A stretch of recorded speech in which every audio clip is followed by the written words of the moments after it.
Hello, I am the Dungeon Tutor. Welcome. Since 2016, I've been answering your questions, giving advice and inspiration to countless gamers.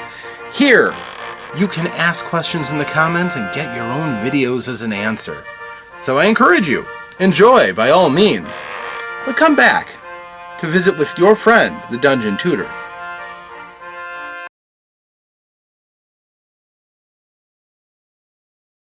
Hello friends, I am the Dungeon Tutor. Welcome!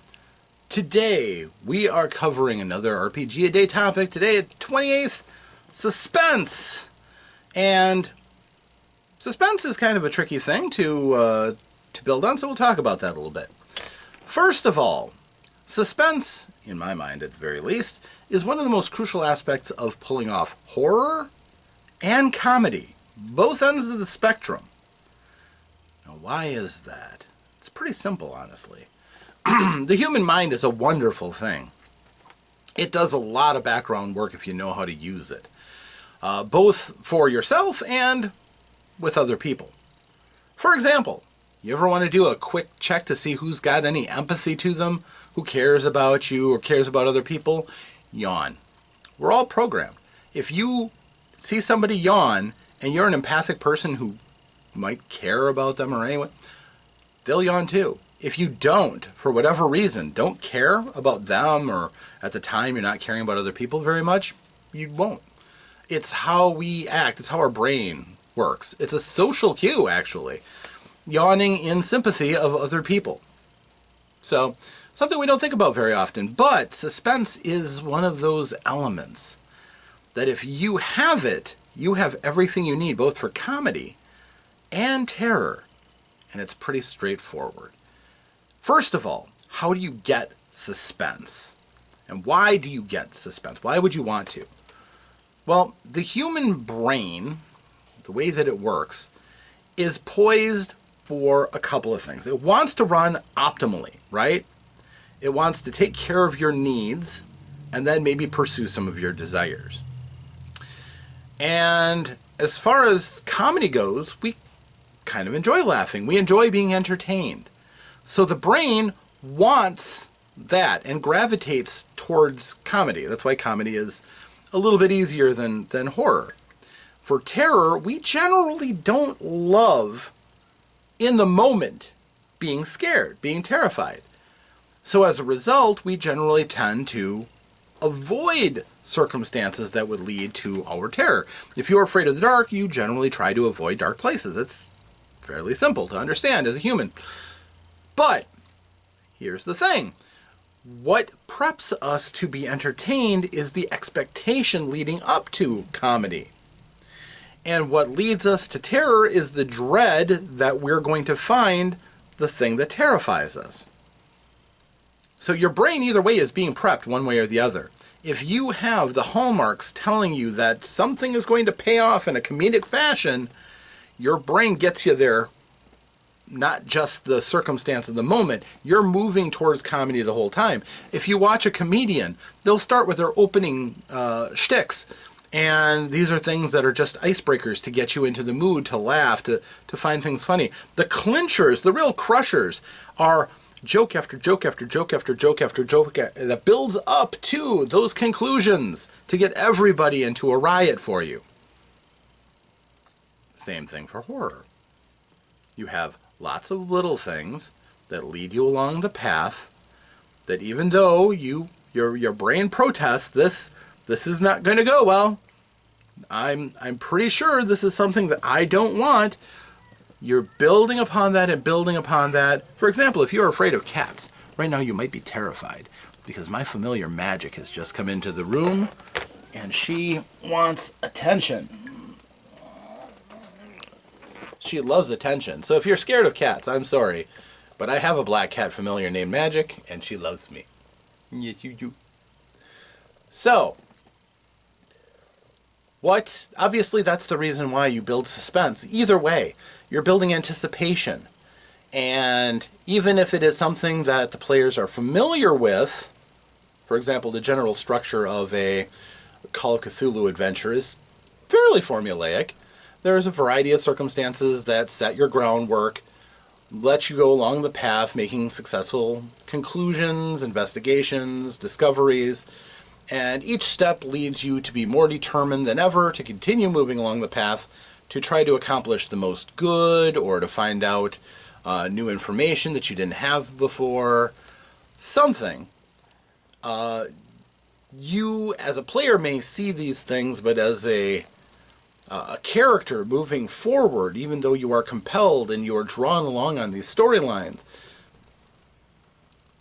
there is a certain internal sense, not just in the player characters, but in the players themselves, that see it, they anticipate it, and there's almost certainly going to be a twist in there somewhere, right? There's probably going to be something that throws you off your game and throws off the bracing that you're doing against whatever the horrible thing truly is.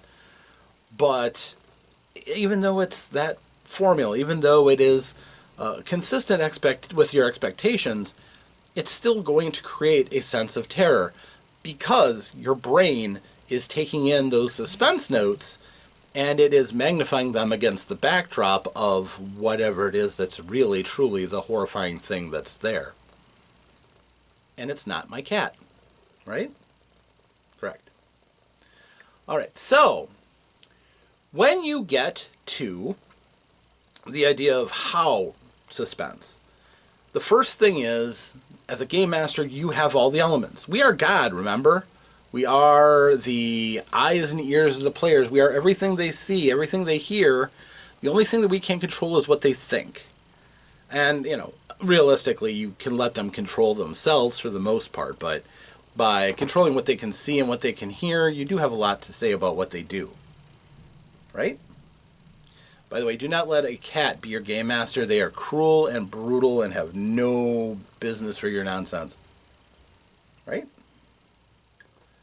So, what do you do with all that control? What do you do with all that power? Well, there's a few things that you can do as a game master. Number one, I like to use all the resources at my disposal. So therefore, I like to use sound. Audio track. One of the most useful things that you can have for building suspense. And to do that, I use Bluetooth speaker. I put it wherever I want, and I can absolutely change the mood by just playing the right track through tabletop audio, which is my preferred method of ensnaring my players. And just having this play, this little box will last an entire game session easy.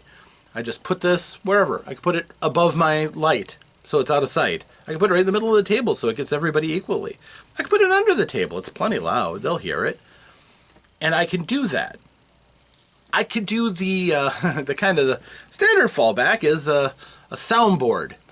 Something that I can have my, say, laptop open to, and I can have a soundboard ready for all kinds of things. Slamming door, sure. Woman scream, absolutely. Gunshot, yes.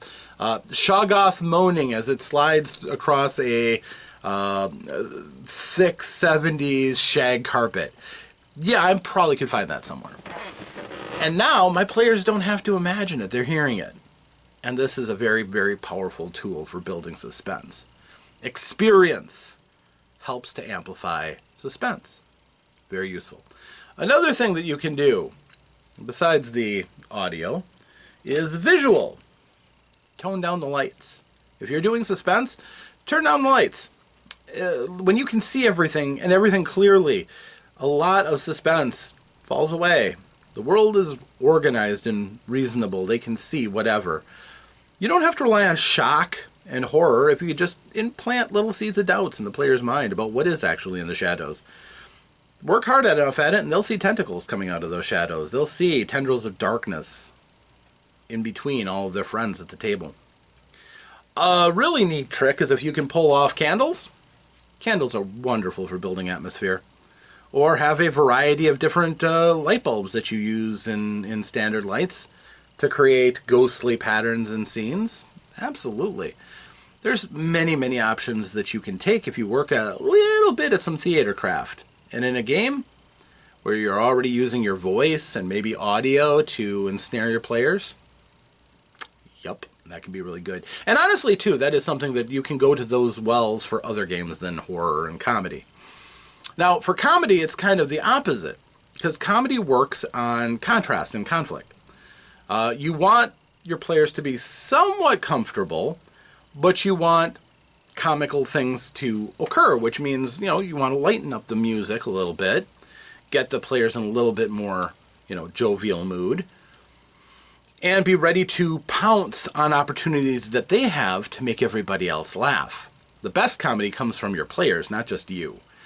So setting those things into motion, using suspense, again, you want to build to it. You want to get your players to anticipate it. And sometimes just lobbing softballs and letting them take off with their own comedic quips and quotes and whatever they want to use. If you want to turn the whole thing into everybody having a good time cracking off Monty Python and the Holy Grail quotes, by all means.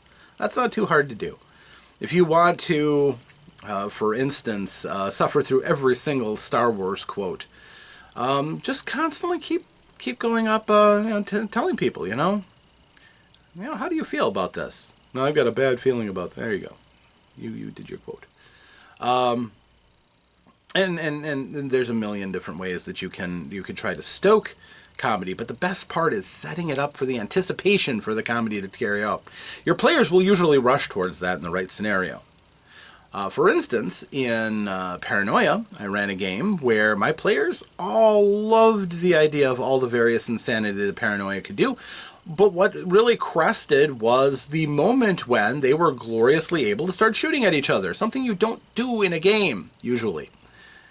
And once that keg was tapped, they all rushed into glorious slaughter of each other for flimsy reasons.